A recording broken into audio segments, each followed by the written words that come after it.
Hey everybody, welcome back to American History with Mr. Finn. Today we are getting on track for the American Civil War, one of the darker times in American history. However, let's get to what's going on in our country. We have shored up the borders in the west, westward expansion. It's still pretty sparse in the west as far as people go. And there's a lot of Native American tribes, and people are heading to California, but not really settling in the middle of our country at this time. Everything is more based on the east coast of our country, and the differences between the north and the south in our country during this time period. So just to give you an idea, because I do like to stay with our times, because we are supposed to, we're looking around the 1850s now. So we're in the heart of the Industrial Revolution. Remember, the North is changing. The North is embracing industry. They have more factories. They have larger cities. They have more population. They have like pretty much everything, more railroads. Everything more industrial is happening in the North, whereas if you remember, the South was still maintaining this agriculture base, only it was expanding even larger with growing cotton because of industry, ironically enough, to use that term. But things like the cotton gin were causing farmers on plantations to grow more and more cotton, so that was expanding. So it was just getting bigger in the South, but it wasn't moving forward with industry. It was just basically just getting bigger. Now, what is going to happen between these two areas of our country? Well, as we are saying right now, the North is changing, becoming very industrialized. The South is not. It's staying the same. So they're distancing they're getting further apart in how they actually are. Then, let's get to the KansasNebraska Act. So, we had the Missouri Compromise, which was the line where we had new states above that line would be free states, new states below that line would be slave states. And that was how they were going to solve the question of how are we going to expand slavery. Well, we're going to take it a step further with the KansasNebraska Act, and this KansasNebraska Act basically says this. Now, as we move further to the west, these new states, what are we going to do? This line isn't going to be there anymore, this border of the Missouri Compromise. We have to have a new idea. People vote to be slave state or free state. Now let me explain what that means. The Missouri Compromise basically said anything below is slave state, everything below it, above that line comes in as a free state. What the KansasNebraska Act is saying now is that the people that move into a territory who are going to become a new state can now vote to see whether or not their new state will be a free state or a slave state, meaning will there be slavery allowed there or will there be no slavery allowed there? And that's what the KansasNebraska Act does. Which doesn't make people in the North all that happy, because they said, listen, now we could have slave states up in the North. We don't like this. It was not a very popular thing. Plus, we're going to look at problems that happen because of the KansasNebraska Act in a second as well. Another thing that is going to spark us towards this upcoming war with the differences between the North and the South is going to be a book. Uncle Tom's Cabin is a book written by Harriet Beecher Stowe. That might be on a quiz. Let me write her name here. Stowe. Just so you have the notes about what Uncle Tom's Cabin is, it is a book, as I said, about, I guess, the mistreatment or about the life, because it's all mistreatment, a book about the life of slaves.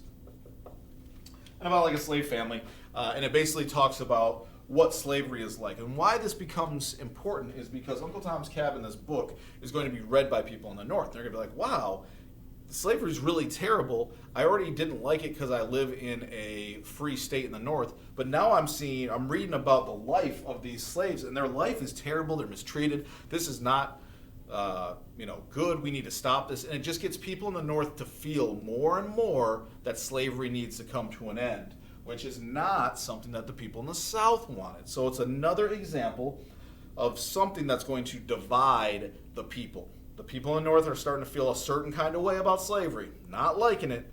And the people in the South are saying, hey, you don't know us, you can't tell us what to do. And now they're starting to spread apart here. Now, let's get back to the KansasNebraska Act, because we see someone a guy by the name of John Brown. John Brown is a bit, a bit out there. Let me just say that. That's a nice way to put it about John Brown. Let me tell you a quick story about John Brown before I tell you what happens later on. John Brown is an abolitionist, meaning he hates slavery. Hates it. And he has an idea that he is going to rob a United States arsenal. An arsenal is where you keep guns, and he's going to hand them out to all the slaves, and there will be the slave uprising, and that'll end slavery. That's the type of person that John Brown is. Now, let's talk about John Brown as he relates to KansasNebraska Act. Now, here's the problem with the KansasNebraska Act. Because people can vote in their own territory if they want to be free or slave, what's going to happen is Kansas and Nebraska, new territories that are going to become new states, the people that are living there are going to have to vote. Is Kansas going to be a free state or a slave state? Is Nebraska going to be a slave state or a free state? We don't know. So here's why this is a problem. People like John Brown and other abolitionists and people who are pro-slavery are going to start rushing into these areas, all right? Let's say, how do I describe John Brown? I want to make sure I get to the note of John Brown. Let's do this.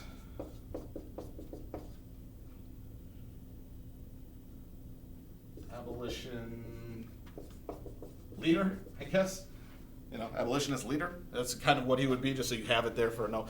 So people like John Brown and people who are pro-slavery and abolitionists are going to run into these new territories. And this is where the problem happens, because if you feel so strongly that you support slavery or you're against slavery, that you are willing to move into these new territories, you're putting two groups of people who feel very strongly about this issue right together, and it doesn't usually end well. In fact, John Brown is going to murder pro-slavery people in what is known as Bleeding, Kansas. I'll even write Bleeding, Kansas up here. Bleeding, Kansas. Bleeding, Kansas is basically, a summer of chaos, murdering. That's called bleeding because people are dying. Pro-slavery people are terrorizing abolitionists. Abolitionists are terrorizing pro-slavery people. People like John Brown, who are going to actually murder people in the name of the abolitionist movement, is what's going on, because everyone's rushing in to these territories to vote, and they really feel strongly about this, and it's not going to end well. And in fact, this is just an example of Bleeding Kansas, just one example of how strongly people felt about this issue. Now, let's finish this up with Dred Scott. Here is another example, another event that is breaking us apart as a country. Dred Scott is a slave who he basically sues for his freedom. All right, now follow me with Dred Scott. This is why this is going to be a problem. Dred Scott says that because he was once taken to a free state and he was on free soil, that means that he is technically free. And so he is arguing that I'm going to sue his master ends up passing away, and his wife, his widow, is there, and he sues her for his freedom because he went to a free state once. Now, this is why this becomes a problem. The court case itself ends with Dred Scott basically being told he cannot sue because he's property. All right? So that's the first thing. He can't sue because he's property. And second, he is not allowed to gain his freedom just because he went to a free territory. Now follow me on this. Why this is a problem means if you are a person who owns a slave, what this court case is telling you is that, is there anywhere I can go and not have my slave with me? The answer is no. I can go anywhere I want and I can take my slave with me. This court case, Dred Scott, basically states that slavery can just exist anywhere in the United States. So if I have a slave and I'm in the South and I'm like, well, I'm going to go up north to Ohio or wherever, I can bring my slave with me. I'm allowed to, and no one can stop me. And so obviously the Northerners, people in the North who are abolitionists, who hate slavery, are like, whoa, whoa, whoa.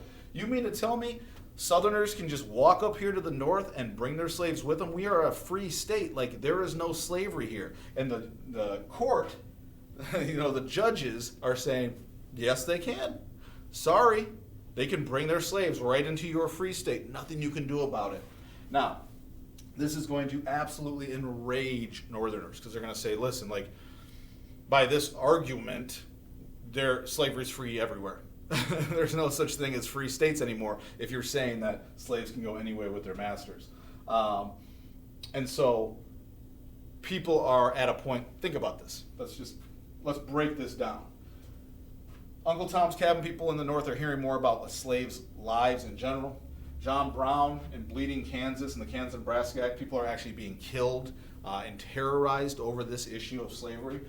We now see the Dred Scott court case in which he is not able to sue for his freedom and basically says slavery is free everywhere. So slavery is a very extreme reason and has a lot of extreme feelings on both sides that is just pushing our country apart from one another, not to mention the difference in industrialization and the way the culture was from the North and the South changing. So this is all coming up in the 1850s, and we're coming real quick into this unfortunate event in U.S. history. But today, go ahead and give me your notes. We're getting started in the second semester.